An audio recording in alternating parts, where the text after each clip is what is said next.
Shalom. എല്ലാവർക്കും ദൈവിക സമാധാനം.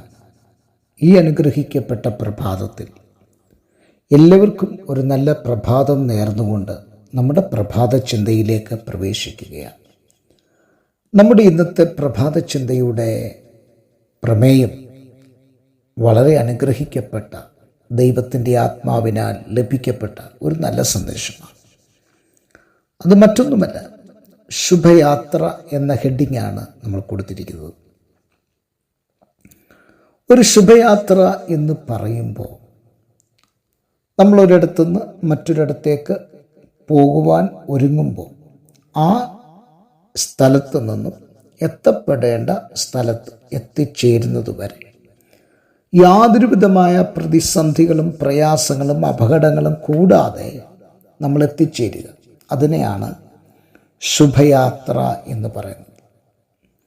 ചില നാളുകൾക്ക് മുൻപ് തിരുവനന്തപുരം എയർപോർട്ടിൽ ഇറങ്ങിയ ഒരു ഫാമിലി, അവർ വിദേശത്തുനിന്ന് വരികയാണ്. അവർ കുടുംബമായി ട്രിവാൻഡ്രം എയർപോർട്ടിൽ നിന്ന് യാത്ര തിരിച്ചു.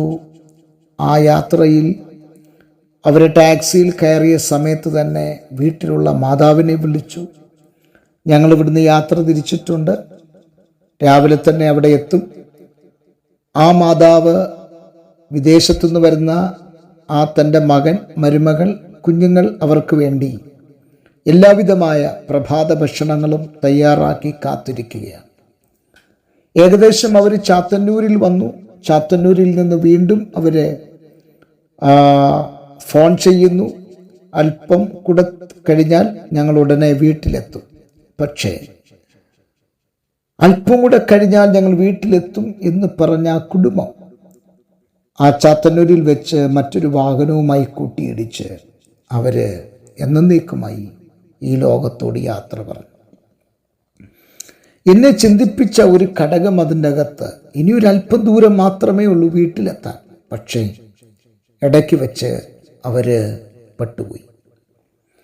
ഇത് തന്നെയാണ് ഒരു ക്രിസ്തീയ ജീവിതം എന്ന് പറയുന്നത്.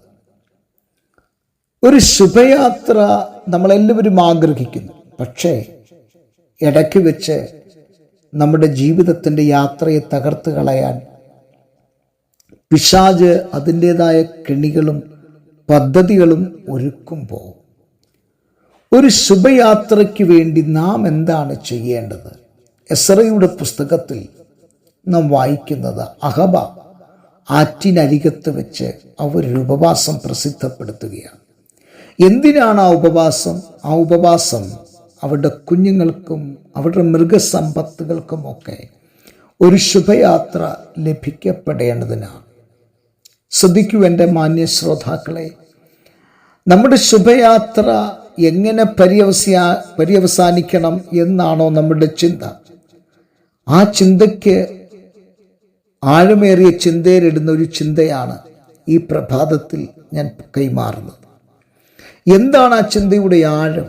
ഒരു ശുഭയാത്ര ലഭിക്കണമെങ്കിൽ എസ്രയുടെ നേതൃത്വത്തിൽ ഒരു വലിയ ഉപവാസം പ്രസിദ്ധപ്പെടുത്തിയതുപോലെ ഒരു വലിയ ഉപവാസം അവർ സംഘടിപ്പിച്ച ഉപവാസത്തിൻ്റെ പരിണിത ഫലം ഒരു ശക്തമായ ശുഭയാത്ര അവർക്ക് ലഭിക്കപ്പെട്ടതുപോലെ ഈ പ്രഭാതത്തിൽ നമ്മുടെ ജീവിതത്തിലും മറുകര കാണുവാൻ കഴിയാതെ ആടി ഉലയുന്ന തോണിക്ക് സമമായി എങ്ങുമെങ്ങും എത്തുവാൻ കഴിയാതെ വല്ലാത്ത പരിഭ്രാന്തിയിലാണ് ഈ പ്രഭാതത്തിൽ എൻ്റെ സന്ദേശം കേൾക്കുന്നതെങ്കിൽ, നിങ്ങൾക്കൊരു ശുഭയാത്ര ഉണ്ടാകണം എന്ന് നിങ്ങൾ ആഗ്രഹിക്കുന്നുവെങ്കിൽ നിങ്ങൾ എന്താ ചെയ്യേണ്ടത്?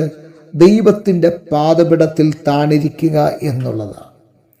അതുകൊണ്ടല്ലേ ലേഖനത്തിൽ നാം വായിക്കുന്നത്, അവൻ്റെ ബലമുള്ള കൈക്കീഴിൽ താണിരിപ്പീൻ. അങ്ങനെ താണിരുന്നാലുള്ള ഗുണമെന്താണ്? അവൻ നമ്മെ തക്ക സമയത്ത് ഉയർത്തുന്ന ദൈവമാണ്.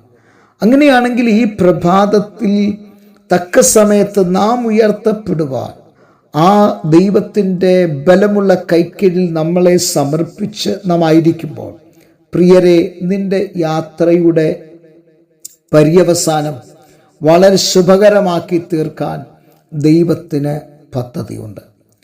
അപ്പൻ്റെ വീട് വിട്ട് അമ്മാച്ചൻ്റെ വീട്ടിലേക്ക് പോയ ഒരു യാക്കോബിനെ നമുക്കറിയാം. അവനിതാ പെനിയേൽ എന്ന് പറയുന്ന സ്ഥലത്ത് ചെല്ലുമ്പോൾ ആ സൂര്യൻ അവിടെ അസ്തമിക്കുകയാണ്. അസ്തമിക്കപ്പെട്ട സൂര്യൻ്റെ ആ കരിച്ചായ വീണ ആ നിഴലിൽ അവൻ അവിടെ കിടന്നുറങ്ങുവാൻ തലകണയായി ഒരു കല്ലെടുത്ത് വെച്ച് അവൻ ഉറങ്ങുകയാണ്. നമുക്കറിയാം, ഒരു കല്ലിൻ്റെ മുകളിൽ തലവെച്ചുറങ്ങാൻ അത്ര എളുപ്പമല്ല. പക്ഷേ യാത്രാക്ഷീണം അവനെ വല്ലാതെ തളർത്തി അവൻ ആ കല്ലിൽ തലവെച്ചുറങ്ങി. ആ ഉറക്കത്തിൽ അവൻ കാണുന്നത് ഒരു ഗോവേണിയാണ്, സ്വർഗത്തോളം എത്തുന്ന ഒരു ഗോവേണി. അതിൽ കൂടെ ദൂതന്മാർ കയറുകയും ഇറങ്ങുകയും ചെയ്യുന്ന ഒരു വലിയ സ്വപ്നം അവൻ കാണുകയാണ്.